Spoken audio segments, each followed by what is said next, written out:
চায়নাতে উচ্চশিক্ষায় 2026 সেপ্টেম্বর থেকে লো জিপিএ বা লো রেজাল্ট নিয়ে আপনি কীভাবে প্রস্তুতি নেবেন, বা আমি যদি একটু আলাদা করে বলি, লো রেজাল্ট লো জিপিএ নিয়ে ব্যাচেলার এবং ডিপ্লোমা প্রোগ্রামের জন্য কিভাবে আপনার প্রস্তুতি নেওয়া উচিত। আমাদের অনেক অংশের একটা শিক্ষার্থী আছে যারা চায়নাতে পড়তে যেতে চায়, বাট তারা কনফিউজ থাকে তাদের প্রোফাইল নিয়ে, যে আমার এই প্রোফাইলে আদৌ আমি চায়নাতে যেতে পারবো কিনা, আমার এই প্রোফাইলে আদৌ আমি স্কলারশিপ পাবো কিনা, বা একটা ভালো ইউনিভার্সিটি পাবো কিনা। কারণ আমাদের প্রোফাইলটা একটু লো আছে। ইভেন যদি বলি আলাদা করে 25 সালের যে এইচএসসি পরীক্ষাটা হয়েছে, সেখানে কিন্তু একটা রেজাল্টের একটা কিন্তু অনেক বড় কিন্তু ভরাডুবি হয়েছে। সো অনেকেই তার কাঙ্ক্ষিত রেজাল্টটা পায় নাই, অনেকে যেটা ডিজায়ার করেছিল সেটা হয়তো তারা পায় নাই। তো এখানে আমার অনেক শিক্ষার্থী আছি যে যারা একটু আসলে পিছায় যাচ্ছে বা একটু কনফিউজ। বাট আপনি যদি একটু সঠিক পরিকল্পনা করেন, যদি আপনি একটু প্রিপারেশন সঠিকভাবে নেন, তাহলে আশা করি চায়নাতে আপনি একটা ভালো ইউনিভার্সিটির সাথে ভালোভাবে পড়াশোনা করতে পারবেন। লো বলতে আমরা কী বুঝি? লো রেজাল্ট বলতে আমরা মেইনলি যেটা বুঝি সেটা হলো তার জিপিএ 4 এর নিচে, বা সে যদি ডিপ্লোমা ব্যাকগ্রাউন্ড হয় তার জিপিএ 3 এর নিচেকে মেইনলি লো রেজাল্ট কাউন্ট করি আমরা। এবং এই রেজাল্টের ক্ষেত্রে কী কী সুবিধা অসুবিধা হতে পারে? প্রথম হলো যে অ্যাজ ইউজুয়াল যদি বলি যে সকল ইউনিভার্সিটি এই রেজাল্ট অ্যাকসেপ্ট করবে না, এইটাই স্বাভাবিক। আমরা জানি যে টপ যে ইউনিভার্সিটিগুলো আছে তারা 4 এর নিচে অ্যাকসেপ্ট করে না, বা অনেক ইউনিভার্সিটি আছে এটা বলে দেয় যে 4.5 এর নিচে আমি তোমাকে এ টাইপ স্কলারশিপ দিব না, বি টাইপ দিব না। এখানে দুইটা ব্যাপার কাজ করবে, এক অ্যাকসেপ্ট করবে কিনা, সেকেন্ড হলো স্কলারশিপ দিবে কিনা। আপনার কাছে যদি মনে হয় আপনার ভালো একটা ইউনিভার্সিটি দরকার, টপ র্যাঙ্ক, বাট আপনার প্রোফাইল লো, তাহলেও কিন্তু আপনি ওখানে অ্যাডমিশন নিতে পারবেন। তবে সেখানে কিন্তু স্কলারশিপটা কিন্তু আপনার জন্য টাইপটা চেঞ্জ হচ্ছে। লাইক এ টাইপে মনে করেন টিউশন ফিস দুইটাই ফ্রি আছে, বি টাইপ মনে করেন tuition fees free, C type মনে করেন 50% স্কলারশিপ। সো আপনি তো আবার সি টাইপ পাচ্ছেন, আবার অনেক ভার্সিটিতে আছে যে আপনি তো বি টাইপ পাচ্ছেন। সো ডিপেন্ড করবে এটা। তার মানে আপনার লো রেজাল্ট মানে কিন্তু ভার্সিটিতে অ্যাডমিশন হবে না, এটা কিন্তু ভুল। লো রেজাল্ট হলেও ভালো ভার্সিটি অ্যাডমিশন হবে, টাইপটা চেঞ্জ হবে। মানে কিছু কিছু ভার্সিটি আছে যাদের ওখানে একটাই মাত্র স্কলারশিপ, শুধু ফুল ফ্রি। তার মানে লো রেজাল্ট হলে আপনার এই ফুল ফ্রিটা হচ্ছে না। এখন আমরা এখান থেকে একটু আলাদা করে ভাবি যে আপনি কিভাবে আপনার প্রোফাইল দিয়ে একটা ভালো ইউনিভার্সিটিতে মোটামুটি একটা স্কলারশিপ পাবেন। আমি স্পষ্ট করে একটু কথা বলে যেতে চাই, এটা সবার জানা উচিত। যদি আপনার প্রোফাইল 4 এর কম থাকে, বা আরও যদি বলি 4.5 এর কম থাকে 26 সালে, আপনি ফুল ফ্রি স্কলারশিপের আশা করতে পারবেন না ব্যাচেলার প্রোগ্রামে, কইরেন না। ম্যাক্সিমাম জায়গায় 4.5 এর নিচে স্কলারশিপ দিচ্ছে না। আরও যদি বলি 4 এর নিচে যদি হয়, তাহলে আপনি আশাই করেন না যে আপনার ফুল ফ্রি হবে। আপনাকে প্ল্যান করতে হবে ফুল ফ্রি বাদেই। যদি চায়নাতে যেতে চান আপনার প্রোফাইল নিয়ে, তাহলে প্ল্যান করেন ফুল ফ্রি বাদে আপনি পারবেন কি না। যদি মনে হয় পারবো না, তাহলে প্ল্যানটা রাখেন না। কেন চায়নাতে কিন্তু স্কলারশিপটা কিন্তু 4 বছরের না, 1 বছর করে করে আসে। আমাদের অনেক ভিডিও আছে স্কলারশিপ কন্ডিশন নিয়ে, এটা আমরা সামনে আরও ভিডিও দিব, বাট আজকে আলোচনা করব শুধুমাত্র প্রোফাইল নিয়ে। সো যে রোড রেজাল্ট হয়েছে কোনো সমস্যা নেই। এখন আপনার প্রথম কাজ হবে আপনার ভার্সিটি সিলেকশন করা। আপনি প্রথমে করবেন আপনার স্কলারশিপ দরকার নাকি আপনার হচ্ছে অ্যাডমিশন দরকার। আপনার হয়তো অ্যাডমিশন দরকার, এবং কোন কোন ভার্সিটি আপনার দরকার, এদের এখানে আপনাকে আর্লি বার্ডস অ্যাপ্লিকেশন করতে হবে। আবারও বলি, দ্রুত অ্যাপ্লিকেশন করতে হবে, কারণ প্রথম অ্যাপ্লিকেশনগুলো কম থাকে, লাইক অ্যাপ্লিকেন্টস কম থাকে। ভার্সিটিগুলো একটু অনার করবে, ভার্সিটিগুলো আপনাকে হয়তো বা খুব একটা লুকআপটা করবে না। আপনি স্কলারশিপ যদি নাও চান তাও আপনাকে কোনো সমস্যা নেই, বাট অ্যাডমিশন দিবে। বাট যখন ভার্সিটির সিটগুলো লিমিটেড চলে আসবে, যখন ভার্সিটিগুলোর ফান্ডিং কম হয়ে যাবে, তখন কিন্তু তারা কিন্তু বলবে we already have enough student in this major, so we can not accept you, sorry. অথবা বলবে your profile does not meet our requirement, so we are sorry.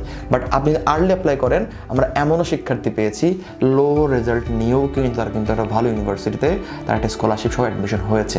এবার এমনও প্রোফাইল আমরা পেয়েছি লাস্ট মোমেন্ট অ্যাপ্লাই করার কারণে আইএলস বড় একটা স্কোর, আইএলস 7, 7.5, 6.5 থাকার পরও সে ডিজায়ার ইউনিভার্সিটি পাচ্ছে না, ডিজায়ার স্কলারশিপ পাচ্ছে না, ইভেন ডিজায়ার সাবজেক্টও কিন্তু পায় না।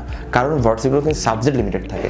আপনি অ্যাপ্লাই করছেন তার মানে এই না যে আপনাকে দিতে বাধ্য। ভার্সিটি যদি কোটা পূরণ হয়ে যায়, তারা কিন্তু লিখে দিবে, বলে দিবে please change your major, this major already have enough students, so full we cannot accept you. If you want to study, আপনি তাহলে আপনাকে চেঞ্জ করতে হবে।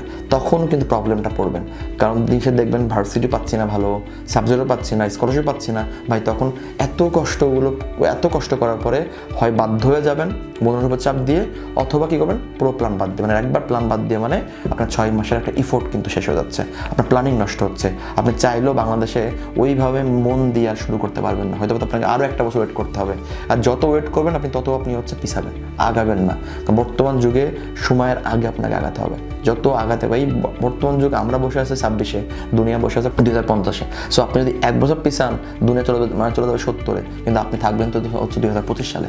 সো একটু চিন্তা ভাবনা করে আগাতে হবে। এবং লো প্রোফাইলে অ্যাডমিশন সম্ভব, সব বারবারই বলবো আপনাকে এইভাবে আলোচনা করতে হবে। আপনি সাপোজ 10টা পিস অ্যাপ্লাই করেন, আমরা যেভাবে করি লো প্রোফাইলদের ক্ষেত্রে, আমরা একটা স্টুডেন্টকে যখন কথা বলি, বুঝি, তার ফান্ডিং বুঝে, দেন আমরা তার জন্য 10টা সিলেক্ট করি।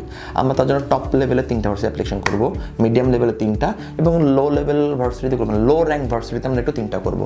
আমাদের দরকার অ্যাটলিস্ট 2 থেকে 3টা অ্যাডমিশন। যদি আমাদের এমন হয় আমাদের কাছে কনফার্ম থাকবে, আমরা লো র্যাঙ্ক ভার্সিটিতে ওর অ্যাডমিশন কনফার্ম করে ফেলবো, তার মানে ও চায়নাতে যেতে পারছে, নাম্বার 1। সেকেন্ড হবে মিডিয়াম র্যাঙ্ক ভার্সিটিগুলো থেকে অ্যাটলিস্ট 2টা বা 1টা অ্যাডমিশন দরকার, অথবা আমার টপ র্যাঙ্ক থেকে একটা দরকার। টপ র্যাঙ্ক আপনাকে স্কলারশিপ দিবে না, totally fine, we have no problem. Medium rank যদি একটু অর্ধেক দেয়, একটু টিউশন ফিস ফ্রি দেয়, দেন আমরা খুশি হব। আর সি টাইপ বা যদি বলি যে লো র্যাঙ্ক ভার্সিটি, আপনার সেটাও স্কলারশিপ দিল না। এখন 3টা লেভেল থেকে কিন্তু 3টায় যদি অ্যাডমিশন পাই, then I can think about it, যে আমি টপ র্যাঙ্কে যাচ্ছি, আমি ফান্ডিংটা দিতে পারবো কিনা, নাম্বার 1। আমি একটু মিডিল র্যাঙ্কে যাই, সেখানে আমার কাছে মনে হচ্ছে ভালো ভার্সিটি, ভালো পেয়েছি, সাবজেক্ট ভালো না, আমার কোনোটা অ্যাডমিশন দেয়নি, বাট আমার কাছে অ্যাটলিস্ট আমার কাছে একটা অ্যাডমিশন আছে যেখানে আমি যেতে পারি। সো এই কারণেই কিন্তু আমাদের ক্ষেত্রে কী হয়, সাকসেসটা বেশি থাকে। আপনি নিজে নিজে অ্যাপ্লাই করলেও করতে পারেন, কোনো প্রবলেম নেই, কিন্তু আপনি হয়তো বা শুধু 3টা 2টাতে অ্যাপ্লাই করে বসে থাকবেন, হাল ছেড়ে দেবেন। কিন্তু আমাদের যেহেতু সাকসেস একমাত্র ভিসা, সাকসেস একমাত্র হলো অ্যাডমিশন, সেক্ষেত্রে আমরা যতক্ষণ না পর্যন্ত আপনার একটা অ্যাডমিশন পাই, ততক্ষণ আমরা অ্যাপ্লাই করতেই থাকবো। এমনও শিক্ষার্থী হয়েছে আমাদের এখানে, আমরা 10-এর বেশি 15টা পর্যন্ত অ্যাপ্লিকেশন করেছি। সো এটা ডিপেন্ডস করে টাইমিং। এখন আপনি এমন সময় আসলেন শেষ মোমেন্টে, ভার্সিটি নাই ভাই 10টা, আমি অ্যাপ্লাই আপনার কোথায় দিব, প্লাস যে ভার্সিটিগুলো আছে সেগুলো আপনাকে নিবে না প্রোফাইলের মানের কারণে, লাস্ট মোমেন্টে অনেক কম্পিটিশন থাকে। সো এই ব্যাপারগুলো নিয়ে আপনাকে ভাবতে হবে। এবং এটা মাথায় রাখবেন, ভার্সিটিতে কোনো ব্যক্তি বা প্রতিষ্ঠানের সিট কেনা থাকে না যে আমরা কিনে আনি বিধায় আমার শিক্ষার্থী নিতে বাধ্য।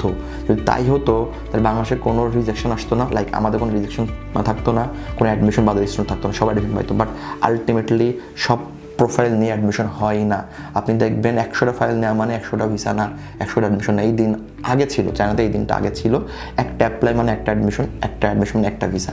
এখন এই দিনটা অনেক চেঞ্জ, এখন ধরতেই হয় 50% অ্যাডমিশন, 30% ভিসা, বা ভিসাগুলো একটু মোটামুটি একটু ঝামেলা হয়।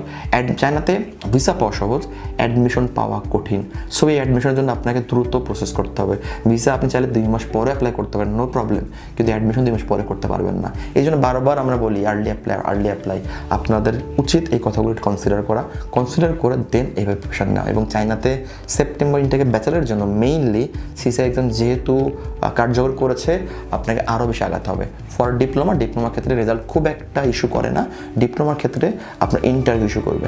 সো ডিপ্লোমার ক্ষেত্রে আপনি মোটামুটি আর্লি যদি অ্যাপ্লিকেশন করতে পারেন, তাহলে আপনার বেশি স্কলারশিপ পাবেন। কারণ ভার্সিটির ফান্ডিং যেহেতু লিমিটেড থাকে, আগে যারা অ্যাপ্লাই করে ওদেরকে বেশি দেয়, ফান্ড কম থাকার কারণে পরে অ্যাপ্লাই করলে অ্যাডমিশনটা মোটামুটি স্কলারশিপ দেয়। আর ডিপ্লোমার ম্যাক্সিমাম শিক্ষার্থী স্কলারশিপ চায়। সো এই ব্যাপার মাথায় রাখবেন, মাথায় রেখে যদি আগাতে পারেন, দেখা গেছে আপনার এই কম প্রোফাইল, লো প্রোফাইলে বা একটু উইক প্রোফাইলেও আপনি ম্যাক্সিমাম একটা স্কলারশিপ পেয়েছেন, আপনি ম্যাক্সিমাম ভার্সিটি পেয়েছেন, পছন্দ সাবজেক্ট পেয়েছেন, এবং চায়না উচ্চশিক্ষায় 4টা বছর আপনি ভালো একটা এক্সপিরিয়েন্স নিয়ে শেষ করতে পারবেন।